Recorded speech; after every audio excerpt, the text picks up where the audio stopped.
Praise the Lord. ஆண்டவராகிய இயேசு கிறிஸ்துவின் விலையேறப்பட்ட நாமத்தில் உங்களை நான் வாழ்த்தி வரவேற்கிறேன். தேவனாகிய கர்த்தர் உங்களை அதிகமாய் ஆசீர்வதிப்பாராக.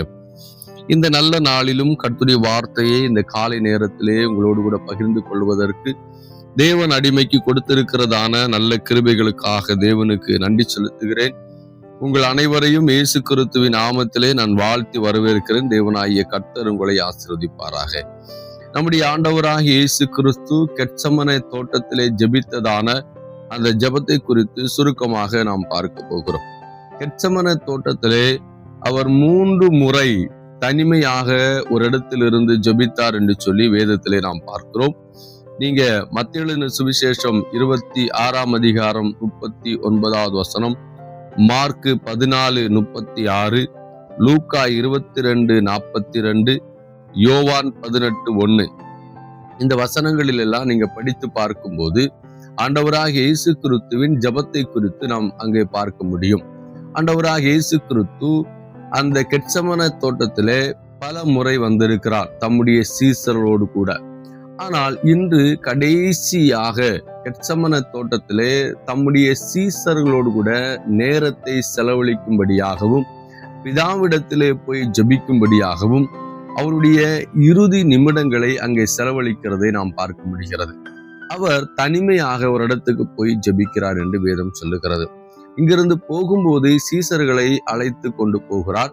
அங்கே குறிப்பிட்டதான சீசர்களை ஒரு இடத்திலே வைத்துவிட்டு அங்கிருந்து சற்று அப்புறமாக 3 முக்கியமான சீசர்களை மாத்திரம் அழைத்து சென்று அந்த இடத்திலே அவர்களை இருக்க சொல்லி அங்கிருந்து கொஞ்சம் அப்புறம் போய் அவர் முழங்கால் படியிட்டு பிதாவிடத்திலே ஜெபிக்கிறதான ஒரு ஜெபத்தை குறித்து தான் இங்கு எழுதப்பட்டிருக்கிறது. அங்கே அவர் என்ன ஜெபித்தார்?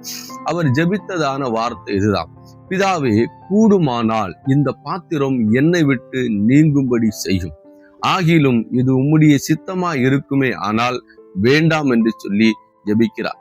இவர் இந்த உலகத்துக்கு வந்ததின் நோக்கம் என்ன? ஆதியாகமம் 3:15 படியும் தொடர்ந்து அவரை குறித்து எழுதப்பட்டிருக்கிற தீர்க்க தரிசன வசனத்தின் படியும் ஆண்டவராகிய இயேசு கிறிஸ்து இந்த உலகத்தின் வந்தது நோக்கமே சகல ஜனங்களுடைய பாவங்களை சுமந்து தீர்க்கும்படியாக தான். அந்த வேலையின் அந்த ஒரு கடைசி நேரத்துல தான் அவர் வந்து நிற்கிறார். அதாவது முழுமையாக வேலையை செய்து முடிக்கிறதான ஒரு அந்த கடைசி நிமிடங்களுக்குள்ளாக அவர் வந்து விட்டார். ஆனா இதுவரை சந்தோஷத்தோடு கூட அற்புதங்களையும் அடையாளங்களையும் செய்து தம்முடைய சீசரோடு கூட பல கிராமங்களிலே சுற்றி திரிந்து சுவிசேஷத்தை அறிவித்து பிசாசுகளை துரத்தி தேவனுடைய ராஜ்யத்தை குறித்ததான சுவிசேஷத்தை அறிவித்து ஒரு பெரிய ஊழியத்தை செய்து முடித்து நிறைவில் வந்து நிற்கும்போது ஆண்டவராகிய தெய்வம் வியாகுலப்பட்டார் என்று சொல்லி வேதம் சொல்லுகிறது. துக்கம் அடைந்தார் என்று சொல்லி வேதம் சொல்லுகிறது.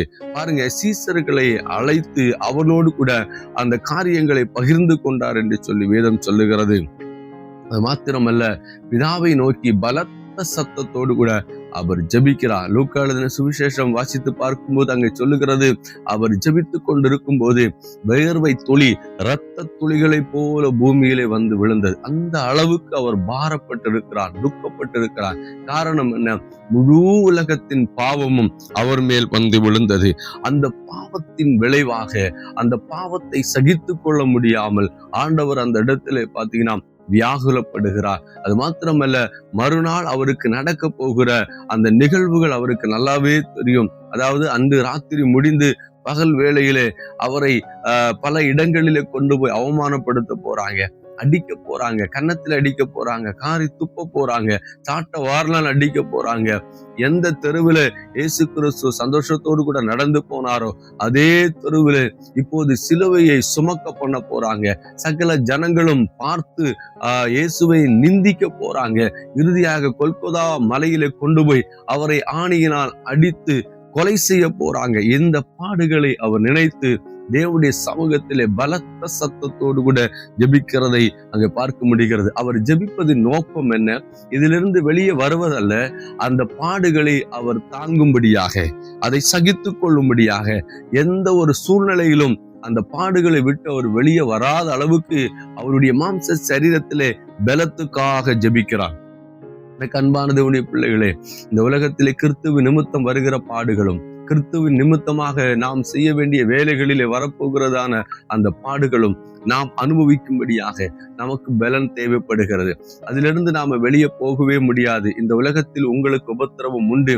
நீங்கள் இந்த உலகத்திலே வாழும் போதெல்லாம் அந்த உபத்திரவத்தை ஜெயிக்கும்படியாக தான் நான் உலகத்தை ஜெயித்தேன், நீங்களும் உலகத்தை ஜெயிக்க வேண்டும், நீங்களும் பாடுகளை ஜெயிக்க வேண்டும், நீங்களும் பாவங்களை ஜெயிக்க வேண்டும் என்று சொல்லி ஆண்டவர் முன்மாதிரியாக இந்த காரியத்தை எழுதி நம்முடைய கரங்களில் தந்திருக்கிறார்.